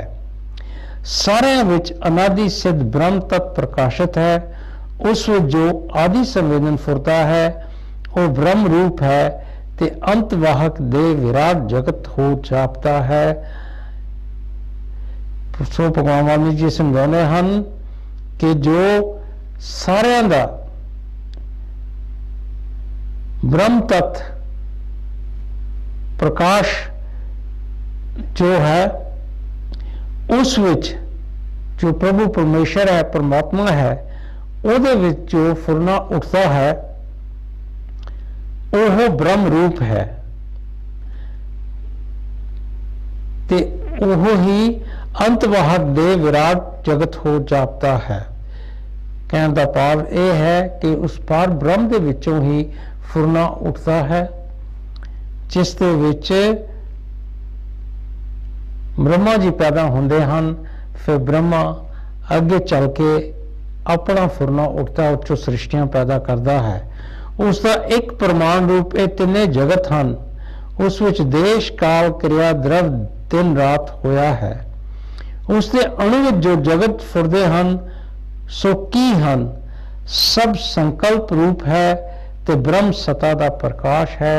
ਸੋ ਜੋ ਕੁਝ ਵੀ ਅਸੀਂ ਦੇਖਦੇ ਹਾਂ ਇਹ ਜੋ ਪਰਮਾਤਮਾ ਦਾ ਹੀ ਕਰਕੇ ਸਭ ਕੁਝ ਹੁੰਦਾ ਹੈ, ਇਹ ਪਰਮਾਤਮਾ ਦਾ ਹੀ ਸ਼ਕਤੀ ਦਾ ਪ੍ਰਕਾਸ਼ ਹੈ, ਜਿਸ ਵਿੱਚ ਅਸੀਂ ਜਗਤ ਦੇਖਦੇ ਹਾਂ। ਔਰ ਹੋਰ ਜੋ ਕੁਝ ਵੀ ਅਸੀਂ ਸਾਡੇ ਦਾਲੇ ਪਦਾਲੇ ਪ੍ਰਪੰਚ ਜੋ ਹੈ ਜਿਸ ਨੂੰ ਅਸੀਂ ਦੇਖਦੇ ਹਾਂ, ਜੋ ਪ੍ਰਬੁੱਧ ਆਤਮ ਗਿਆਨੀ ਹੈ ਉਸ ਨੂੰ ਸਾਰਾ ਜਗਤ ਇੱਕ ਬ੍ਰਹਮ ਰੂਪ ਹੀ ਦਿਸਦਾ ਹੈ, ਤੇ ਜੋ ਅਗਿਆਨੀ ਹੈ ਉਸ ਨੂੰ ਉਸ ਦੇ ਚਿੱਤ ਵਿੱਚ ਅਨੇਕ ਪ੍ਰਕਾਰ ਜਗਤ ਦੀ ਭਾਵਨਾ ਹੁੰਦੀ ਹੈ। ਸੋ ਭਗਵਾਨ ਵਾਲਮੀਕ ਜੀ ਸਮਝਾਉਂਦੇ ਹਨ ਕਿ ਜੋ ਗਿਆਨੀ ਜੀਵ ਹਨ, ਜਿਨ੍ਹਾਂ ਦੇ ਵਿੱਚ ਆਪਣੀ ਆਤਮਾ ਦਾ ਗਿਆਨ ਹੈ, ਉਹ ਇਹ ਸਾਰੇ ਸੰਸਾਰ ਨੂੰ ਜਦੋਂ ਦੇਖਦੇ ਹਨ ਤੇ ਉਹਨਾਂ ਨੂੰ ਪਰਮਾਤਮਾ ਹੀ ਸਾਰੇ ਪਾਸੇ ਨਜ਼ਰ ਆਉਂਦਾ ਹੈ। ਪਰ ਜਿਹੜੇ ਅਗਿਆਨੀ ਜੀਵ ਹਨ ਉਹ ਆਪਣੇ ਮਨ ਦੇ ਨਾਲ ਜੁੜੇ ਹੋਏ ਹਨ ਔਰ ਮਨ ਦੀ ਸ਼ਕਤੀ ਜੋ ਚਿੱਤ ਹੈ, ਇਸ ਕਰਕੇ ਉਹ ਚਿੱਤ ਦਾ ਕਰਕੇ ਉਹਨਾਂ ਦੀ ਹਰ ਇੱਕ ਤਰ੍ਹਾਂ ਦੀ ਭਾਵਨਾ ਹੁੰਦੀ ਹੈ। ਸੋ ਭਗਵਾਨ ਵਾਮਨ ਜੀ ਕੀ ਸਮਝਾਉਣ ਦੀ ਕੋਸ਼ਿਸ਼ ਕਰਦੇ ਹਨ ਕਿ ਅਗਿਆਨੀ ਜੀਵ ਔਰ ਜੋ ਗਿਆਨੀ ਜੀਵ ਹੁੰਦਾ ਉਹਨਾਂ ਦੇ ਵਿੱਚ ਕੀ ਫਰਕ ਹੈ ਕਿ ਜਿਹੜੇ ਗਿਆਨੀ ਜੀਵ ਹਨ ਉਹ ਜਦੋਂ ਸਾਰੇ ਪਾਸੇ ਨਜ਼ਰ ਮਾਰਦੇ ਹਨ ਤੇ ਉਹਨਾਂ ਨੂੰ ਪਰਮਾਤਮਾ ਦੀ ਸ਼ਕਤੀ ਮਹਿਸੂਸ ਹੁੰਦੀ ਹੈ ਔਰ ਜਿਹੜੇ ਅਗਿਆਨੀ ਜੀਵ ਹਨ ਉਹਨਾਂ ਨੂੰ ਇਹ ਸੰਸਾਰ ਨਜ਼ਰ ਆਉਂਦਾ ਹੈ। ਦਵੈਤ ਭਾਵਨਾ ਕਰਕੇ ਇਹ ਪਾਉਂਦਾ ਹੈ ਔਰ ਜੋ ਅਗਿਆਨੀ ਜੀਵ ਹੈ ਉਹਦੇ ਵਿੱਚ ਸੰਸਾਰੀ ਭਾਵਨਾ ਹੁੰਦੀ ਹੈ, ਇਸ ਕਰਕੇ ਉਹ ਸੰਸਾਰ ਦੇ ਵਿੱਚ ਪਾਉਂਦਾ ਫਿਰਦਾ ਹੈ। ਜਿਵੇਂ ਬ੍ਰਹਮੰਡ ਦੇ ਅਨੇਕ ਪਰਮਾਣੂ ਹੁੰਦੇ ਹਨ, ਉਹਨਾਂ ਅੰਦਰ ਬੇਅੰਤ ਸ੍ਰਿਸ਼ਟੀਆਂ ਹਨ ਤੇ ਉਹਨਾਂ ਅੰਦਰ ਹੋਰ ਬੇਅੰਤ ਸ੍ਰਿਸ਼ਟੀਆਂ ਹਨ, ਤਿਵੇਂ ਹੀ ਹੋਰ ਜੋ ਬੇਅੰਤ ਸ੍ਰਿਸ਼ਟੀਆਂ ਹਨ ਉਹਨਾਂ ਅੰਦਰ ਹੋਰ ਬੇਅੰਤ ਸ੍ਰਿਸ਼ਟੀਆਂ ਫੁਰਦੀਆਂ ਹਨ। ਸੋ ਸਾਰੇ ਬ੍ਰਹਮ ਤੱਤ ਦਾ ਹੀ ਪ੍ਰਕਾਸ਼ ਹੈ। ਸੋ ਹਜ਼ਾਰਾਂ ਕਰੋੜਾਂ ਸ੍ਰਿਸ਼ਟੀਆਂ ਹਨ, ਪਰ ਇਹ ਜੋ ਕੁਝ ਵੀ ਅਸੀਂ ਦੇਖਦੇ ਹਾਂ ਇਹ ਸ੍ਰਿਸ਼ਟੀਆਂ ਹਨ, ਇਹ ਸਾਰੇ ਉਸ ਪਰਮਾਤਮਾ ਬ੍ਰਹਮ ਤੱਤ ਦਾ ਹੀ, ਉਸ ਪਰਮਾਤਮਾ ਦਾ ਹੀ ਇੱਕ ਪ੍ਰਕਾਸ਼ ਹੈ। ਬ੍ਰਹਮ ਰੂਪੀ ਜਿਹਾ ਸੁਮੇਰ ਹੈ ਉਸ ਅੰਦਰ ਅਨੇਕ ਜਗਤ ਰੂਪੀ ਪਰਮਾਣੂ ਹਨ, ਉਹ ਸਾਰੇ ਅਭਿੰਨ ਰੂਪ ਹਨ। ਸੂਰਜ ਦੀਆਂ ਕਿਰਨਾਂ ਦੇ ਸਮੂਹ ਵਿੱਚ ਜੋ ਸੂਖਮ ਸਮੂਹ ਹੁੰਦੇ ਹਨ ਉਹਨਾਂ ਦੀ ਗਿਣਤੀ ਕਦੇ ਕੋਈ ਕਰ ਵੀ ਸਕੇ, ਪਰ ਆਦਿ ਅੰਤ ਰਹਿ ਜੋ ਆਤਮ ਰੂਪੀ ਸੂਰਜ ਹੈ ਉਸ ਦੀ ਤ੍ਰਿਲੋਕੀ ਰੂਪੀ ਕਿਰਨਾਂ ਦੀ ਗਿਣਤੀ ਕੋਈ ਨਹੀਂ ਕਰ ਸਕਦਾ। ਸੋ ਭਗਵਾਨ ਵਾਲਮੀਕ ਜੀ ਸਮਝਾਉਂਦੇ ਹਨ, ਪਾਰ ਬ੍ਰਹਮ ਪ੍ਰਭੂ ਪਰਮੇਸ਼ਰ ਦੀ ਸ਼ਕਤੀ ਦੇ ਬਾਰੇ ਦੱਸਦੇ ਹਨ ਕਿ ਸੂਰਜ ਦੀਆਂ ਜਿਹੜੀਆਂ ਕਿਰਨਾਂ ਹੁੰਦੀਆਂ ਹਨ ਉਹਨਾਂ ਦੇ ਵਿੱਚ ਅਸੀਂ ਲੱਖਾਂ ਕਰੋੜਾਂ ਤਰਸੇ ਨੂੰ ਦੇਖਦੇ ਹਨ, ਉਹਨਾਂ ਦੀ ਵੀ ਗਿਣਤੀ ਹੋ ਸਕਦੀ ਹੈ, ਪਰ ਜੋ ਆਤਮ ਰੂਪੀ ਸੂਰਜ ਹੈ ਉਹ ਜੋ ਪ੍ਰਭੂ ਪਰਮੇਸ਼ਰ ਹੈ ਉਹਦੀ ਕੋਈ ਗਿਣਤੀ ਨਹੀਂ ਹੈ। ਜਿਵੇਂ ਸਮੁੰਦਰ ਵਿੱਚ ਪਾਣੀ ਤੇ ਧਰਤੀ ਵਿੱਚ ਧੂੜ ਦੇ ਅਣਗਿਣਤ ਪਰਮਾਣੂ ਹਨ, ਤਿਵੇਂ ਹੀ ਆਤਮਾ ਵਿੱਚ ਅਣਗਿਣਤ ਪਰਮਾਣੂ ਰੂਪ ਸ੍ਰਿਸ਼ਟੀਆਂ ਹਨ। ਜਿਵੇਂ ਆਕਾਸ਼ ਸੁਨ ਰੂਪ ਹੈ ਤਿਵੇਂ ਹੀ ਆਤਮਾ ਪਾਰ ਬ੍ਰਹਮ ਜਗਤ ਰੂਪ ਹੈ। ਇਹ ਜੋ ਮੈਂ ਉਸ ਦੀ ਸ੍ਰਿਸ਼ਟੀ ਆਖੀ ਹੈ, ਜੇ ਇਹਨਾਂ ਨੂੰ ਤੁਸੀਂ ਜਗਤ ਸ਼ਬਦ ਕਰਕੇ ਜਾਣੋਗੇ ਤਾਂ ਗਿਆਨ ਬੁੱਧੀ ਹੈ ਤੇ ਦੁੱਖ ਦੇ ਭਰਮ ਵੱਲ ਵੇਖੋਗੇ।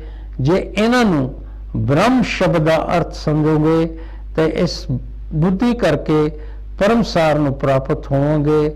ਸਾਰਾ ਵਿਸ਼ਵ ਬ੍ਰਹਮ ਤੋਂ ਫਿਰਦਾ ਹੈ ਤੇ ਵਿਗਿਆਨ ਗਨ ਬ੍ਰਹਮ ਰੂਪ ਹੀ ਹੈ, ਦਵੈਤ ਨਹੀਂ। ਜਦ ਜਾਗੋਗੇ ਤਦ ਤੁਹਾਨੂੰ ਇਸ ਤਰ੍ਹਾਂ ਹੀ ਲੱਗੇਗਾ ਕਿ ਜੋ ਸਾਰਾ ਵਿਸ਼ਵ ਅਸੀਂ ਦੇਖਦੇ ਹਾਂ ਇਹ ਬ੍ਰਹਮ ਤੋਂ ਹੀ, ਉਸ ਪ੍ਰਭੂ ਪਰਮੇਸ਼ਰ ਤੋਂ ਹੀ ਫੁਰਿਆ ਹੈ।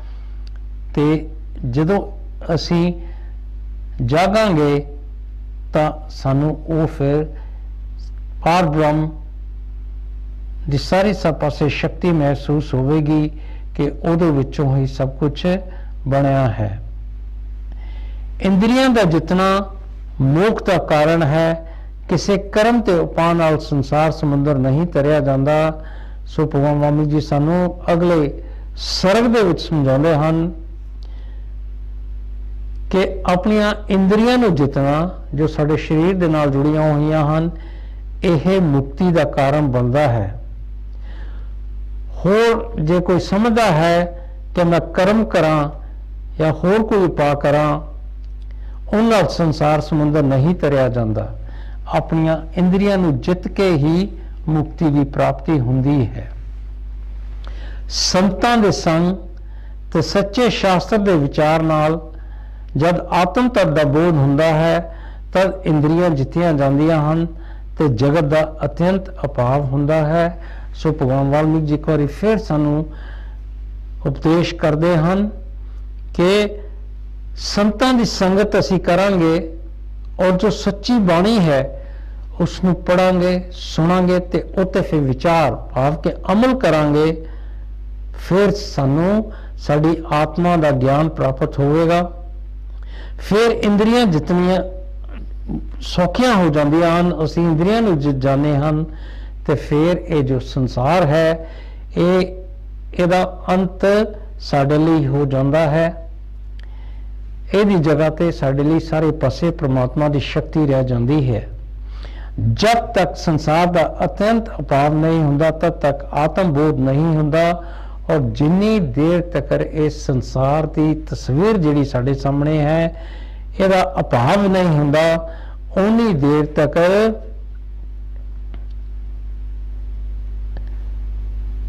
ਸਾਨੂੰ ਸਾਡੀ ਆਤਮਾ ਦਾ ਗਿਆਨ ਨਹੀਂ ਹੋ ਸਕਦਾ। ਭਾਵ ਕਿ ਸਾਨੂੰ ਆਪਣੇ ਆਪ ਨੂੰ ਬੇਮੁਖ ਕਰਕੇ ਸਾਡੇ ਅੰਦਰ ਝਾਤੀ ਮਾਰਨੀ ਪੈਣੀ ਹੈ। ਆਪਣੀ ਆਤਮਾ ਦੇ ਬਾਰੇ ਜਾਣਕਾਰੀ ਸਾਨੂੰ ਕਰਨੀ ਪੈਣੀ ਹੈ। ਸੰਤ ਮਹਾਤਮਾ ਦੀ ਸੰਗਤ ਕਰਾਂਗੇ ਤੇ ਸਾਨੂੰ ਉਹਨਾਂ ਤੋਂ ਜਾਣਕਾਰੀ ਮਿਲੇਗੀ ਕਿ ਕਿਸ ਤਰ੍ਹਾਂ ਅਸੀਂ ਆਪਣੀ ਆਤਮਾ ਦੀ ਪਹਿਚਾਨ ਕਰਕੇ ਆਤਮਾ ਦੇ ਨਾਲ ਜੁੜਨਾ ਹੈ। ਫਿਰ ਹੀ ਇਹ ਸੰਸਾਰ ਜੋ ਹੈ, ਇਹ ਜੋ ਇੱਕ ਝੂਠੀ ਤਸਵੀਰ ਸਾਡੇ ਸਾਹਮਣੇ ਆ ਗਈ ਹੈ, ਇਹਦਾ ਅਭਾਵ ਹੋ ਸਕਦਾ ਹੈ। ਇਹ ਮੈਂ ਤੁਹਾਨੂੰ ਕਰਮ ਆਖਿਆ ਹੈ, ਸੋ ਸੰਸਾਰ ਸੰਬੰਧੀ ਤਰਨ ਦਾ ਉਪਾਅ ਹੈ। ਸੋ ਭਗਵਾਨ ਵਾਲਮੀਕ ਜੀ ਕਹਿੰਦੇ ਹਨ ਕਿ ਮੈਂ ਤੁਹਾਨੂੰ ਇੱਕ ਬੜਾ ਹੀ ਅੱਛਾ ਕਰਮ ਆਖਿਆ ਹੈ, ਔਰ ਇਹ ਕਰੋਗੇ ਤੁਸੀਂ ਕਰਮ ਤਾਂ ਸੰਸਾਰ ਸਮੁੰਦ ਨੂੰ ਤਰ ਜਾਓਗੇ। ਭਾਵ ਕਿ ਆਪਣੇ ਆਪ ਨੂੰ ਸੰਸਾਰ ਤੋਂ ਬੇਮੁਖ ਕਰੋ ਔਰ ਆਪਣੀ ਆਤਮਾ ਦੀ ਪਹਿਚਾਨ ਕਰੋ। ਬਹੁਤ ਆਖਣ ਨਾਲ ਕੀ ਹੈ, ਸਾਰਿਆਂ ਕਰਮਾਂ ਦਾ ਬੀਜ ਮਨ ਹੈ। ਮਨ ਦੇ ਛੇਦੇ ਨਾਲ ਹੀ ਸਾਰੇ ਜਗਤ ਦਾ ਛੇਦਨ ਹੁੰਦਾ ਹੈ। ਸੋ ਬੜੀ ਗੱਲ ਕਹਿਣ ਵਾਲੀ ਨਹੀਂ ਹੈ। ਸਾਰੇ ਕਰਮਾਂ ਦਾ ਜਿਹੜਾ ਬੀਜ ਹੈ ਇਹ ਸਾਡਾ ਮਨ ਹੀ ਹੈ। ਸਾਡਾ ਮਨ ਹੀ ਸਾਡੇ ਤੋਂ ਜਿੰਨੇ ਅਸੀਂ ਕਰਮ ਕਰਦੇ ਹਨ, ਤੇ ਜੇ ਅਸੀਂ ਮਨ ਨੂੰ ਛੇਦ ਦੇਵਾਂਗੇ ਤਾਂ ਸਾਰੇ ਜਗਤ ਜੋ ਹੈ ਇਹਦਾ ਵੀ ਛੇਦਨ ਹੋ ਜਾਏਗਾ। ਮਨ ਨੂੰ ਜਿੱਤ ਲਵਾਂਗੇ ਤੇ ਸੰਸਾਰੀ ਤਸਵੀਰ ਵੀ ਸਾਡੇ ਤੋਂ ਦੂਰ ਹੋ ਜਾਵੇਗੀ। ਜਦ ਮਨ ਰੂਪੀ ਬੀਜ ਨਸ਼ਟ ਹੁੰਦਾ ਹੈ ਤਾਂ ਜਗਤ ਰੂਪੀ ਅੰਕੁਰ ਵੀ ਨਸ਼ਟ ਹੋ ਜਾਂਦਾ ਹੈ। ਜਦੋਂ ਇਹ ਮਨ ਰੂਪੀ ਜਿਹੜਾ ਬੀਜ ਹੈ, ਜੇ ਇਹ ਨਸ਼ਟ ਹੋ ਜਾਵੇ ਜਿਸ ਤੋਂ ਜਗਤ ਪੈਦਾ ਹੁੰਦਾ ਹੈ, ਤੇ ਫਿਰ ਉਹ ਜਗਤ ਰੂਪੀ ਅੰਕੁਰ ਜਿਹੜਾ ਹੈ ਉਹ ਵੀ ਨਸ਼ਟ ਹੋ ਜਾਵੇਗਾ। ਸਾਰਾ ਜਗਤ ਮਨ ਦਾ ਰੂਪ, ਇਸ ਦੇ ਅਭਾਵ ਦਾ ਪਾ ਕਰੋ ਕਿ ਇਹ ਜਗਤ ਮਨ ਦਾ ਰੂਪ ਹੈ। ਅਸੀਂ ਇਹ ਉਪਾਅ ਕਰਨਾ ਹੈ, ਕਿਸੇ ਨਾ ਕਿਸੇ ਤਰ੍ਹਾਂ ਅਸੀਂ ਇਸ ਸੰਸਾਰੀ ਹੋਣ ਨੂੰ ਆਪਣੇ ਸਾਹਮਣੇ ਖਤਮ ਕਰ ਦਈਏ। ਮੈਲੇ ਮਨ ਨਾਲ ਅਨੇਕ ਜਨਮ ਦੇ ਸਮੂਹ ਪੈਦਾ ਹੁੰਦੇ ਹਨ, ਤੇ ਇਸ ਤੇ ਜਿੱਤਣ ਨਾਲ ਸਾਰੇ ਲੋਕਾਂ ਵਿੱਚ ਜੈ ਹੁੰਦੀ ਹੈ ਕਿ ਇਹ ਸਾਡਾ ਮਨ ਹੈ, ਇਹ ਮੈਲਾ ਹੈ। ਔਰ ਇਸ ਦਾ ਕਰਕੇ ਹੀ ਅਸੀਂ ਇਹੋ ਜਿਹੇ ਕਰਮ ਕਰਦੇ ਹਨ ਜਿਨ੍ਹਾਂ ਦਾ ਕਰਕੇ ਸਾਡਾ ਸੰਸਾਰ ਦੇ ਵਿੱਚ ਬਾਰ-ਬਾਰ ਜਨਮ ਹੁੰਦਾ ਹੈ, ਬਾਰ-ਬਾਰ ਇਸ ਸੰਸਾਰ ਦੇ ਵਿੱਚ ਸਾਡਾ ਮਰਨਾ ਹੁੰਦਾ ਹੈ। ਇਹ ਮਨ ਨੂੰ ਜਿੱਤਣਾ ਜਿਹੜਾ ਹੈ, ਇਸ ਦੇ ਨਾਲ ਹੀ ਲੋਕਾਂ ਦੇ ਵਿੱਚ ਇਨਸਾਨ ਦੀ ਜੈ ਜੈਕਾਰ ਹੁੰਦੀ ਹੈ। ਜਿਹਨੇ ਮਨ ਜਿੱਤ ਲਿਆ ਉਹਨੂੰ ਉਹ ਸ੍ਰੇਸ਼ਟ ਪੁਰਸ਼ ਹੈ, ਲੋਕਾਂ ਦੇ ਵਿੱਚ ਉਹਦੀ ਵਡਿਆਈ ਹੁੰਦੀ ਹੈ। ਸਾਰਾ ਜਗਤ ਮਨ ਤੋਂ ਹੋਇਆ ਹੈ, ਮਨ ਦੇ ਰਹਿਤ ਹੋਇਆ ਦੇਹ ਵੀ ਨਹੀਂ ਜਾਪਦੀ। ਜਦ ਮਨ ਤੋਂ ਦ੍ਰਿਸ਼ ਦਾ ਭਾਵ ਹੁੰਦਾ ਹੈ ਤਦ ਮਨ ਵੀ ਮਰ ਜਾਂਦਾ ਹੈ। ਇਸ ਤੋਂ ਇਲਾਵਾ ਕੋਈ ਉਪਾਅ ਨਹੀਂ ਹੈ। ਸੋ ਭਗਵਾਨ ਵਾਲਮੀਕ ਜੀ ਸਮਝਾਉਂਦੇ ਹਨ ਕਿ ਇਹ ਜੋ ਜਗਤ ਹੈ ਇਹ ਸਾਰਾ ਮਨ ਤੋਂ ਹੋਇਆ ਹੈ, ਤੇ ਜੇ ਅਸੀਂ ਮਨ ਦੀ ਸ਼ਕਤੀ ਨੂੰ ਖਤਮ ਕਰ ਦੇਵਾਂਗੇ ਤੇ ਇਹ ਸਾਨੂੰ ਦੇਹ ਵੀ ਸਾਡੀ ਨਹੀਂ ਲੱਗੇਗੀ। ਤੇ ਜਦੋਂ ਸਾਡੇ ਮਨ ਤੋਂ ਇਹ ਜੋ ਸੰਸਾਰੀ ਤਸਵੀਰ ਹੈ ਇਹਦਾ ਅਭਾਵ ਹੋ ਜਾਂਦਾ ਹੈ, ਤਾਂ ਫਿਰ ਸਾਡਾ ਮਨ ਵੀ ਮਰ ਜਾਂਦਾ ਹੈ। ਕਿਉਂਕਿ ਮਨ ਔਰ ਇਹ ਸੰਸਾਰੀ ਤਸਵੀਰ ਜੋ ਹੈ ਇਹਦਾ ਇੱਕ ਦੂਸਰੇ ਦੇ ਨਾਲ ਰਿਸ਼ਤਾ ਹੈ। ਇਸ ਤੋਂ ਇਲਾਵਾ ਹੋਰ ਕੋਈ ਉਪਾਅ ਨਹੀਂ ਹੈ। ਆਪਣੇ ਮਨ ਨੂੰ ਜਿੱਤਣ ਦੇ ਨਾਲ ਹੀ ਇਨਸਾਨ ਆਪਣੇ ਆਪ ਨੂੰ ਸੰਸਾਰ ਤੋਂ ਬੇਮੁਖ ਕਰ ਸਕਦਾ ਹੈ और अपनी आत्मा दे नाल जुड़ के परमात्मा दे नाल मिलाप कर सकता है। मन रूपी पिशाच का नाश और किसी पान नाल नहीं हुंदा। ये जो मन रूपी एक भूत है, होर कोई इहदा उपाय नहीं इहदा नाश करन दा। इहनूं किसी ना किसी तरह जितना पैना है। अनेक कल्प बीत गए हैं ते बीत जाएंगे, तद भी मन का नाश नहीं होगा।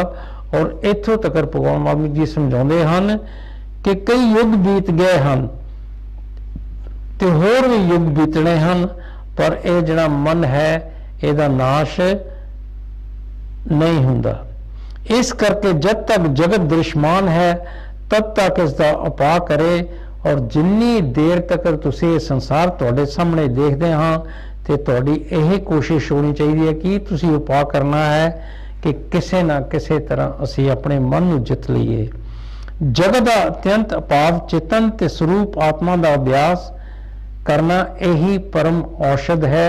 और भगवान वाल्मीकि जी सानू युक्ति भी दसते हैं अपनी बाणी दे जदों कोई उपदेश करते हैं कि ये जिहड़ा संसार है ਇਹਦਾ अंत असी किस तरह करना है। असी परमात्मा के नाम का चिंतन करना है।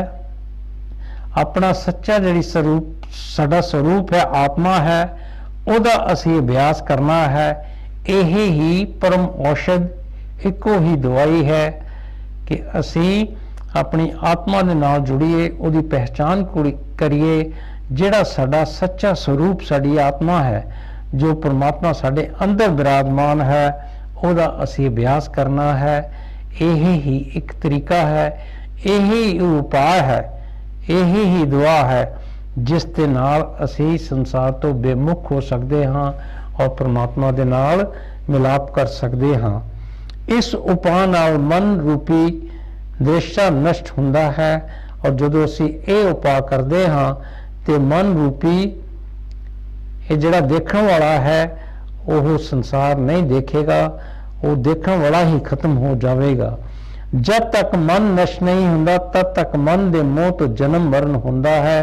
तो जब ईश्वर परमात्मा की प्रसन्नता हुंदी है तब मन बंधन तो मुक्त हुंदा है। सो भगवान वाल्मीकि जी सानू समझाते हैं कि जिन्नी देर तक मन नष्ट नहीं हुंदा, ये मन की शक्ति खत्म नहीं हुंदी, उन्नी देर तक ये मन का जिहड़ा मोह है उसका करके असी जन्म मरण के चक्कर दे विच फसे रवांगे। उस तो छड़ा छुटकारा नहीं हो सकता। और फिर जदों उस पार ब्रह्म ईश्वर की प्रसन्नता हुंदी है तो फिर ही साडा ये जिहड़े मन ने सानू जिहड़े बंधनां दे विच पाया होया है उन्हां तो असी मुक्त हुन्ने हाँ। संपूर्ण जगत मन दे फुरने तो पासदा है। ये जो असी सारा जगत जो देखते हाँ ये मन ने दे विचों ये फुरना उठिया है, जिसने साडे सामने इस संसार की तस्वीर लिया के पेश कर दी है। जिवें आकाश विच सुनता ते गंधर्व नग प्रतीत होंदे हन, तिवें ही संपूर्ण जगत मन विच जापता है कि देखो जिस तरह आकाश विच खालीपन है ते गंधर्व नगर सानू नजर आंदा है, हुंदा नहीं है नजर आंदा है। बिल्कुल इसे ही तरह इस सारे संसार विच ये जिहड़ा संसार है ये मन विच ही जापता है। जिवें फुल विच सुगंध, तिलों विच तेल, गुणी विच गुण ते धर्मी विच धर्म रहिंदे हन, तिवें ही ये सत असत स्थूल सूक्ष्म कारण काज रूपी जगत मन विच रहिंदा है।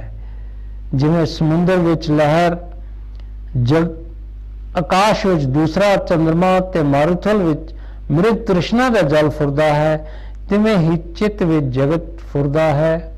जिवें सूरज विच किरणा, तेज विच प्रकाश ते अग विच गर्मी है, तिवें ही मन विच जगत है। जिवें बर्फ विच शीतलता, आकाश विच सुन्नता ते हवा विच संपन्नता है, तिवें ही मन विच जगत है। संपूर्ण जगत मन रूप है। ਮਨ ਜਗਤ ਰੂਪ ਹੈ ਤੇ ਆਪਸ ਵਿੱਚ ਇੱਕ ਰੂਪ ਹਨ। ਦੋਹਾਂ ਵਿੱਚੋਂ ਇੱਕ ਨਸ਼ਟ ਹੋਵੇ ਤਾਂ ਦੋਵੇਂ ਨਸ਼ਟ ਹੋ ਜਾਂਦੇ ਹਨ। ਜਦ ਜਗਤ ਨਸ਼ਟ ਹੋਵੇ ਤਾਂ ਮਨ ਵੀ ਨਸ਼ਟ ਹੋ ਜਾਂਦਾ ਹੈ। ਜਿਵੇਂ ਬੇਸ਼ ਦੇ ਨਸ਼ਟ ਹੋਣ ਨਾਲ ਪੱਤੇ, ਟਾਸ, ਫੁੱਲ, ਫਲ ਨਸ਼ਟ ਹੋ ਜਾਂਦੇ ਹਨ ਤੇ ਇਹਨਾਂ ਦੇ ਨਸ਼ਟ ਹੋਣ ਨਾਲ ਬਿਰਸ਼ ਨਸ਼ਟ ਨਹੀਂ ਹੁੰਦਾ। ਸੋ ਭਗਵਾਨ ਵਾਲਮੀਕ ਜੀ ਸਾਨੂੰ ਉਦਾਹਰਨਾਂ ਦੇ ਕੇ ਸਮਝਾਉਂਦੇ ਹਨ ਕਿ ਇਹ ਜਿਹੜਾ ਸੰਪੂਰਨ ਜਗਤ ਹੈ ਇਹ ਮਨ ਰੂਪ ਹੈ ਔਰ ਮਨ ਹੀ ਜਗਤ ਰੂਪ ਹੈ। ਇੱਕ ਵਿੱਚੋਂ ਜਦੋਂ ਖਤਮ ਹੋਵੇਗਾ ਤੇ ਦੂਸਰਾ ਆਪਣੇ ਆਪ ਖਤਮ ਹੋ ਜਾਵੇਗਾ। ਕਿ ਜਿਸ ਤਰ੍ਹਾਂ ਦੇਖੋ ਜਦੋਂ ਬਿਰਸ਼ ਨਸ਼ਟ ਹੋ ਜਾਂਦਾ ਹੈ ਤੇ ਉਸ ਦੇ ਨਾਲ ਉਹਦੇ ਪੱਤੇ, ਟਾਹਣੀਆਂ, ਫੁੱਲ, ਫਲ ਸਾਰੇ ਨਸ਼ਟ ਹੋ ਜਾਂਦੇ ਹਨ। ਪਰ ਜੇ ਪੱਤੇ, ਟਾਹਣੀਆਂ ਨਾਸ ਹੋ ਜਾਣ ਤਾਂ ਬਿਰਸ਼ ਦਾ ਨਾਸ ਨਹੀਂ ਹੁੰਦਾ। ਸੋ ਇਹ ਬਹੁਤ ਜ਼ਰੂਰੀ ਹੈ ਕਿ ਮਨ ਔਰ ਜਗਤ ਇਹਨਾਂ ਦਾ ਆਪਸ ਵਿੱਚ ਇਹਨਾਂ ਦਾ ਬੜਾ ਡੂੰਘਾ ਰਿਸ਼ਤਾ ਹੈ। ਸੋ ਇਹ ਰਿਸ਼ਤੇ ਨੂੰ ਅਸੀਂ ਖਤਮ ਕਰਨਾ ਹੈ ਜਾਂ ਆਪਣੇ ਮਨ ਨੂੰ ਜਿੱਤੀਏ। ਔਰ ਜੋ ਇਹ ਜਗਤ ਦੀ ਜਿਹੜੀ ਹੋਂਦ ਹੈ, ਇਹ ਤਸਵੀਰ ਜਿਹੜੀ ਬਣ ਗਈ ਹੈ, ਜਿਹੜੀ ਸਾਡੇ ਮਨ ਦੇ ਵਿੱਚੋਂ ਨਿਕਲੀ ਹੈ, ਉਹ ਫਿਰ ਹੀ ਖਤਮ ਹੋਵੇਗੀ। ਗੁਰੂ ਪਿਆਰੀ ਸਾਧ ਸੰਗਤ ਜੀ, ਅੱਜ ਦੇ ਜੋ ਭਗਵਾਨ ਵਾਲਮੀਕ ਜੀ ਦੇ ਬਾਣੀ ਦੇ ਵਿੱਚ ਵਿਚਾਰ ਸੀ ਉਹ ਇੱਥੇ ਅਸੀਂ ਉਹਨਾਂ ਦੀ ਸਮਾਪਤੀ ਕਰਦੇ ਹਾਂ। ਅਗਲੇ ਹਫਤੇ ਫਿਰ ਅਸੀਂ ਆਪ ਦੇ ਨਾਲ ਜੁੜਾਂਗੇ ਔਰ ਜੋ ਭਗਵਾਨ ਵਾਲਮੀਕ ਜੀ ਸਾਨੂੰ ਬਾਣੀ ਦੇ ਵਿੱਚੋਂ ਉਪਦੇਸ਼ ਦੇਣਗੇ, ਯੁਕਤੀ ਦੱਸਣਗੇ, ਜੋ ਉਪਾਅ ਸਾਨੂੰ ਦੱਸਦੇ ਹਨ, ਉਹਨਾਂ ਨੂੰ ਅਸੀਂ ਆਪਣੇ ਅੰਦਰ ਅਪਣਾ ਕੇ ਕਿਸ ਤਰ੍ਹਾਂ ਅਸੀਂ ਆਪਣੇ ਮਨ ਨੂੰ ਜਿੱਤਣਾ ਹੈ ਔਰ ਆਪਣੇ ਆਪ ਨੂੰ ਜਗਤ ਤੋਂ ਬੇਮੁਖ ਕਰਨਾ ਹੈ ਔਰ ਪ੍ਰਮਾਤਮਾ ਦੇ ਨਾਲ ਜੁੜਨਾ ਹੈ। ਜਿਹੜਾ ਸਾਡਾ ਸੱਚਾ ਸਰੂਪ, ਸਾਡੀ ਆਤਮਾ ਹੈ, ਉਹਦੀ ਕਿਸ ਤਰ੍ਹਾਂ ਪਹਿਚਾਨ ਕਰਨੀ ਹੈ, ਉਹ ਅਸੀਂ ਆਪਣੇ ਨਾਲ ਵਿਚਾਰ ਸਾਂਝੇ ਕਰਾਂਗੇ। ਸ਼੍ਰੀ ਯੋਗ ਵਿਸ਼ਿਸ਼ਟ ਸਥਿਤੀ ਪ੍ਰਕਰਣ ਵਿੱਚ ਅੰਕੁਰ ਵਰਣਨ ਨਾਮ ਦਾ ਚੌਥਾ ਸਰਗ ਸਮਾਪਤ। ਜੋ ਬੋਲੇ ਸੋ ਨਿਰਭੈ। भगवान वाल्मीकि महाराज की जय। जो बोले सो निरभय। भगवान वाल्मीकि महाराज की जय। जीना जीना सेवकानी नाम तेरा जपिया। जीना जीना सेवकानी नाम तेरा जपिया। पावे सगरा तोय पार। गुरु जी पावे सगरा तोय पार। तेरे जपिया नाम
की